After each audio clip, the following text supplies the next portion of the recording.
Everyone, আপনারা সবাই কেমন আছেন? আলহামদুলিল্লাহ, আমি ভালো আছি। অনেকদিন পরে চলে আসলাম আমি আপনাদের মাঝে। এটা আমার গ্রামের বাড়ি। সুন্দর পরিবেশ, মাশাআল্লাহ, অনেক বাতাস আছে।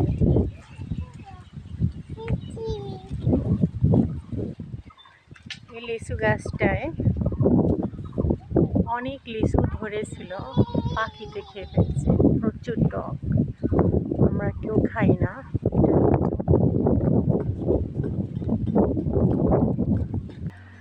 এবছর সবার গাছে আম কম হয়েছে।